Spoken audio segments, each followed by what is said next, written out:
반갑습니다. 반갑습니다. 와주셔서 감사합니다. 반갑습니다. 네, 저는 이제 물리를 가르치는 구본경이고요. 처음 뵌 것 같아요. 혹시 저 낯 익으신가요? 혹시 저번에 롯데백화점 죄송합니다. 처음 뵙지만 자주 뵐 것 같아서 90도로 인사드리겠습니다. 반갑습니다. 네, 그래서 오늘 저희 이제 보잉고 얼마 전에 서울대 그 입학 순위를 봤는데 보잉고가 5손가락 안에 들더라고요. 저도 자랑스럽습니다. 그런 학교에서 이제 1등급을 받는 건 굉장히 어려운 일일 것 같아요. 그래서 그만큼 준비를 많이 해왔기 때문에 오늘 내용 잘 들어주시면 감사하겠습니다. 그래서 일단 저는 보잉고 같은 경우는 보잉고 전용반으로 해가지고 그 모의고사까지 그냥 보잉고 폰트까지 똑같이 해서 하는 반이거든요. 그래서 이제 그 반을 일요일 2시부터 5시에 개강을 하고 있으니까 관심 많이 부탁드리겠습니다.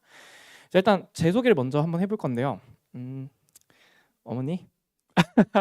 저 하나 여쭤볼게요. 혹시 저희 대학교에 많은 과가 있잖아요. 혹시 어떤 과가 가장 근본학과라고 생각하시나요?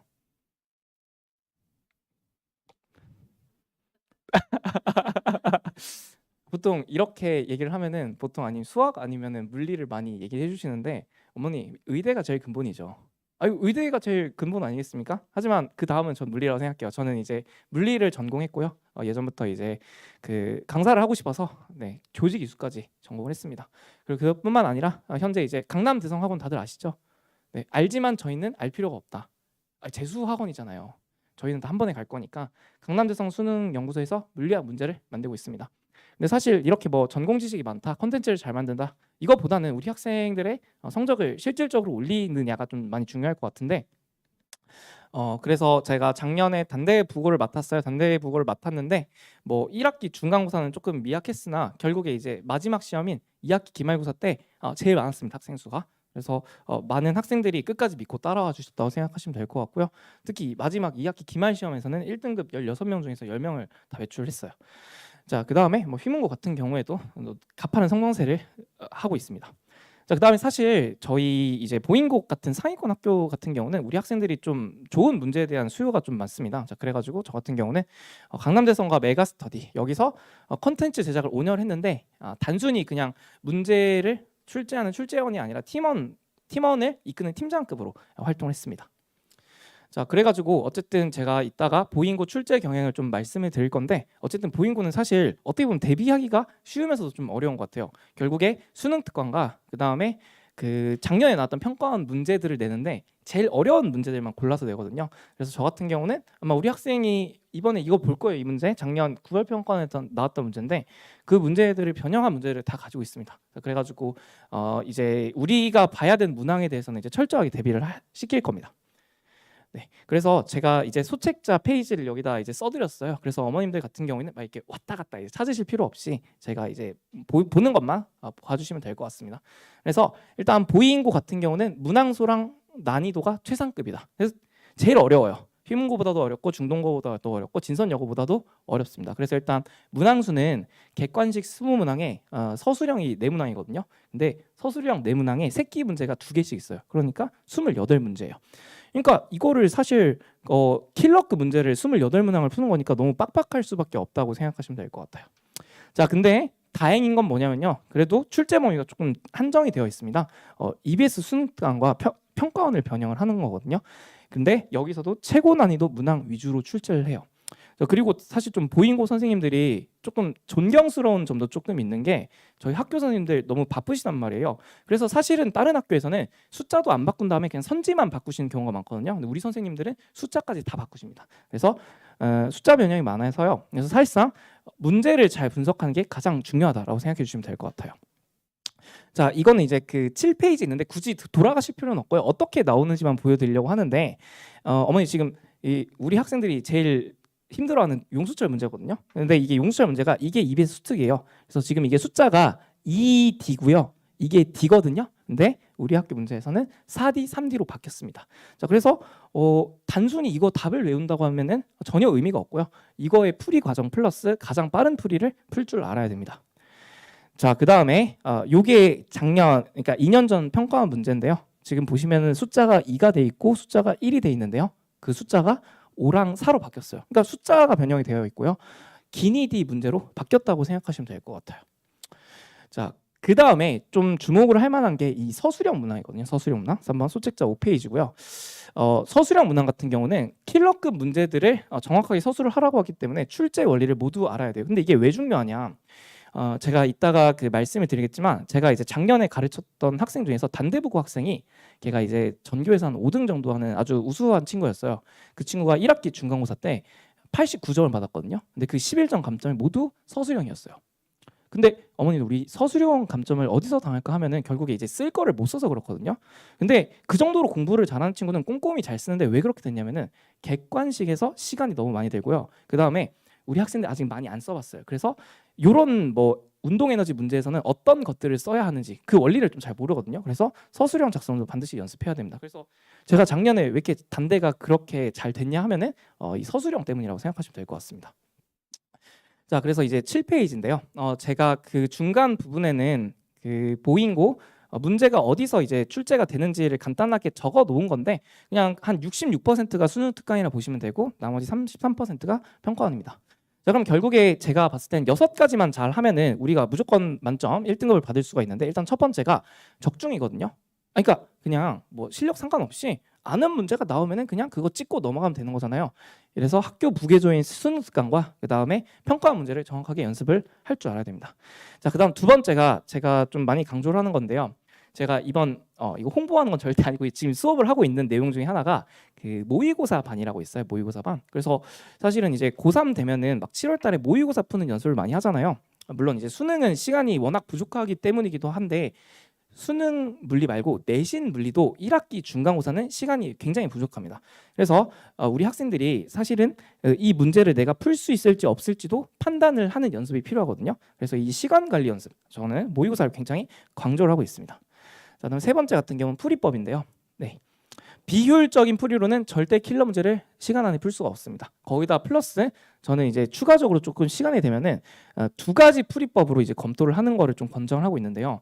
뭐 예를 들어서 뭐 첫 번째 풀이로 풀었어요. 근데 그걸 똑같이 풀면은 사실 잘못된 방법으로 한 번 더 푸는 것밖에 안 되기 때문에 친구들한테 이제 2가지 풀이법 이상을 강조를 하고 있고요. 그 다음에 철저한 서술형 대비예요. 객관식에서 줄인 시간으로 서술형을 최소 감점을 당해야지 시간을 투자할 수 있습니다. 그래서 사실 뭐 어머님들이 생각하시기에 보잉고 학생이신가요? 그 친구가 생각하기에 라이벌 학교 어디 있어요? 질문 이상한가? 보잉고 우리 학교급은 된다 하는 학교 하면 휘문고 정도? 휘문고는 인정해요? 인정 안 해요? 알겠습니다. 휘문고 학생한테 얘기하면 안 되겠다. 아무튼 이제 그 공부 잘하는 학교 중에서 휘문고가 있는데 휘문고는 단답형이에요. 단답형을 그냥 쓰라고 하거든요. 근데 보잉고는 너무 많아요. 그래서 진짜 제일 대비하기가 어려운 것 같습니다. 자, 마지막으로 시간이 여력이 된다면은 낯선 상황에 자작문항까지 대비를 해주면은 거의 모든 상황에서 대비가 다 된다고 생각하시면 될 것 같아요. 자, 그래서 저 같은 경우는 이제 그 이러한 것들에서 이렇게 준비를 하고 있는데요. 일단 첫 번째로 EBS 분석집 정말 기대해 주셔도 좋을 것 같은 게 저는 전 문항에 대해서 기니디리로 다 변형을 하고 있거든요. 그래서 이 자료는 수능 선생님도 못 만드세요. 왜냐하면은 수능 선생님들은 그 EBS를 변형하는 것 자체가 저작권에 걸리시거든요. 근데 저는요 아직은 안 잡아가더라고요. 그래서 안 잡아갈 때까지는 일단 만들 생각을 하고 있고요. 네, 그 다음에 이제 시간 관리 연습인데 보잉고 출제 경향을 반영을 한 거예요. 그래서 그 서술형 4문제, 그 다음에 객관식 20문제 똑같은 시험지로 만들 겁니다. 그래서 제가 EBS 변형 문제집을 어떻게 만들고 있냐 하면은 이거는 책이 없습니다. 주요 문항을 변형했는데요. 이게 지금 이게 A랑 B가 이게 다가오고 있는데 이게 원래는 단답형 문제였거든요. 근데 이거를 제가 나올 수 있는 기업부터 미음까지 싹 다 변형을 해놨습니다. 자, 근데 사실은 이제 여기서 2개 이상은 나온다고 생각하시면 되거든요. 3개 중에서 2개 이상은. 자, 근데 이게 왜 적중률이 좋을 수밖에 없냐면은 저는 학생들한테 좀 우스갯소리로 내가 너네 학교 선생님 노트북을 훔치고 싶다라고 얘기를 하거든요. 아니 시험 문제 바로 유출하면은 바로 되는 거잖아요. 근데 그러면은 감옥 갈 것 같아서 그거는 못 하겠고 뭐 애들한테는 이제 아침에 이제 냉수를 떠놓고 기도한다 뭐 이런 얘기도 하긴 하거든요. 근데 사실은 그게 아니라 결국에는 이제 물리에선 물리량이 뭐 이동거리, 속력, 뭐 가속도, 질량, 힘 이런 것들밖에 없잖아요. 그래서 이 문제에서 나올 수 있는 모든 것들을 이렇게 쓰면 됩니다. 그래서 저 같은 경우는 평가원급의 문항을 지금 만들고 있기 때문에 가장 이제 합리적으로 나올 수 있을 만한 것들을 내고 있고, 그리고 저는 보잉고 선생님들의 실력을 항상 믿고 있기 때문에 그러한 평가원 스타일의 문제를 내주실 거라 믿고 있습니다. 그래서 이렇게 EBS 변형 문제집으로 공부를 하면 되는 거고요. 자, 그다음에 이제 실전 모의고사 같은 경우도 네, 이렇게 진행을 하고 있습니다. 자, 그다음에 이제 그 풀이법이랑 이제 철저한 서술형 대비인데요. 사실 이제 풀이법 같은 경우는 지금 저희가 출제 팀원들 자체가 다 수능에서 50점을 받고 학교 내신에서 1등급을 받은 의예과 학생들이 절반을 차지하고 있거든요. 그래서 그 친구들이랑 매번 토론하면서 가장 좋은 풀이법만을 하고 있고요. 그리고 연구소에 있는 친구들 4명 이상이 지금 저의 일을 도와주고 있고 클리닉을 진행을 하고 있습니다. 마지막으로 철저한 서술형 대비인데, 서술형 분석집을 또 제가 제작을 했습니다. 어디지? 여기 있다. 그래서 이렇게 서술형 분석집인데요. 강남 주요 학교의 서술형 문항을 수록을 했어요. 근데 수록만 한 게 아니라 제가 답까지 제가 다 적어놨거든요. 근데 거기다가 물론 이제 학생들이 원하는 경우에는 제가 이제 첨삭을 해주긴 하나 학생들이 보기 편하게 반드시 들어가야 되는 부분에다가 이제 언더라인을 다 쳐놨거든요. 그래서 이제 최신 문항까지 직접 서술형을 변형을 했습니다. 자, 마지막으로 이제 낯선 상황 자작 문항 같은 경우는 제가 강대 출제 팀장이잖아요. 그래서 거기서 나온 문항들을 제가 좀 변형을 해서 이렇게 이제 터널링 기본, 그러니까 기본 문항 자작 문제집이고요. 그다음에 최상급 문제 심화 자작 문제집입니다. 그래서 사실 콘텐츠만큼은 그 누구한테도 뒤지지 않겠다라고 생각해 주시면 될 것 같아요.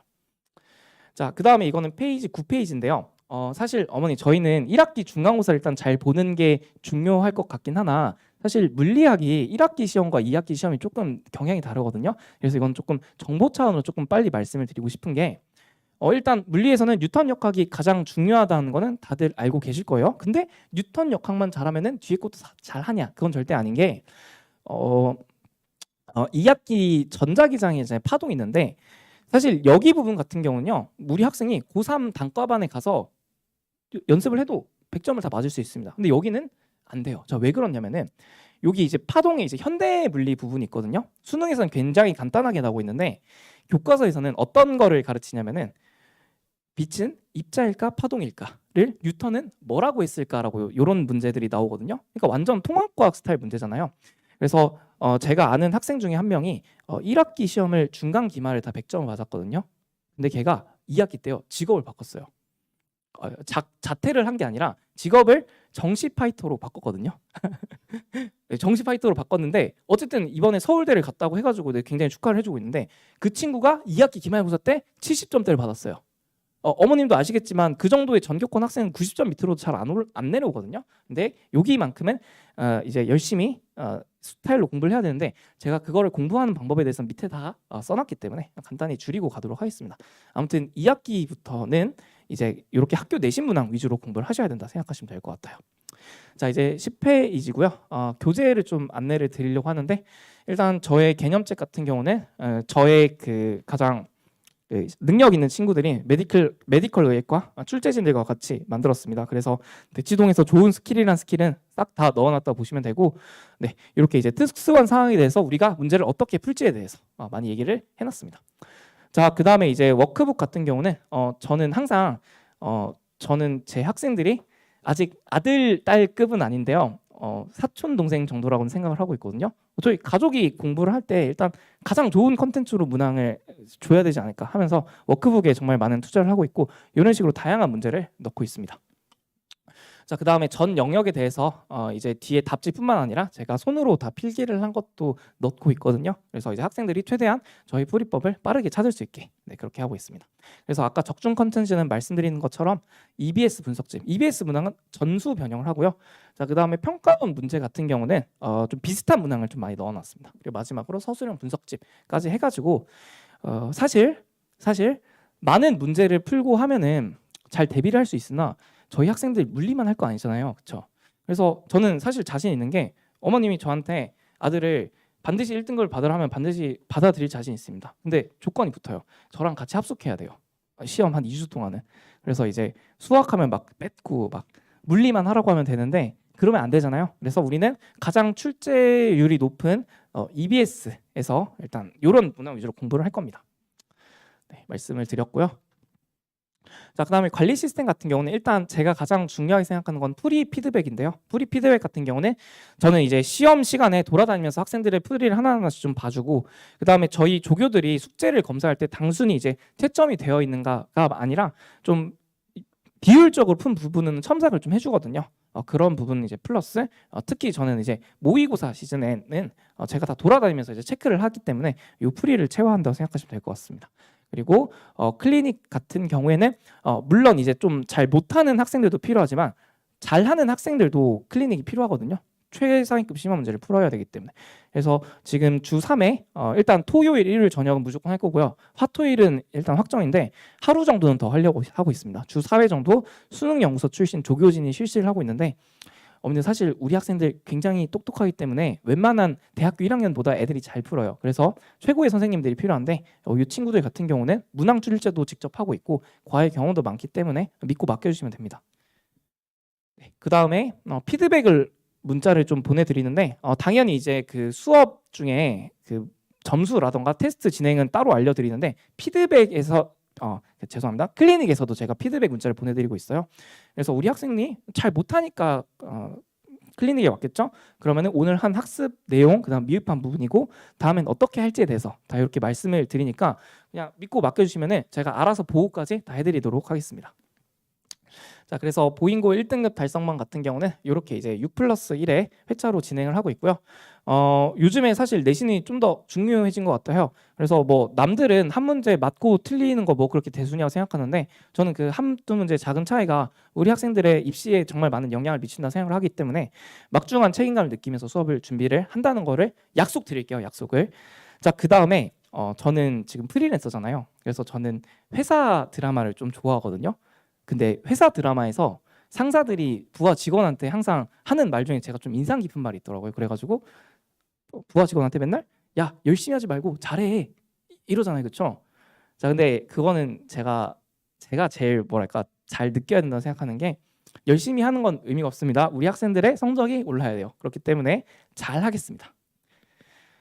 마지막으로 디스쿨 후기를 하나 제가 같이 한번 보여드리고 끝내려고 하는데 사실 저는 이제 없습니다 거기에. 디스쿨 후기 같은 경우는 저가 찾아보진 않은데 제가 아는 선생님이 하나가 떴다고 해서 보내주셨어요. 그래서 요 같은 경우는 다른 선생님께 아니라 제 이름으로 달린 건데 일단 강사로서 일단 수업을 잘한다고 하면은 기분이 좋겠죠. 자, 그거보다 근데 더 좋았던 거는 꾸준한 관심을 가져주셔서 좋았다고 했는데 저는 실제로 정말 학생들한테 관심이 많기 때문에 이런 얘기를 들었던 것 같아요. 그래서 선생님을 좋아했어요. 아마 남학생인 것 같아요. 남학생들 다 저를 좋아하거든요. 그래서 학기마다 들었다 이렇게 봐주시면 되겠습니다. 그래서 정말 우리 부모님들의 아이들 보내주시면은 정말 관심 많이 가지고 수업 열심히 할 테니까 믿어주셨으면 좋겠습니다. 그래서 믿고 따라온 학생들에게 결과로 보답하겠다고 약속드리면서 저는 이제 수업에서 만날 날만 기다리면서 물러나도록 하겠습니다. 어머님 감사합니다.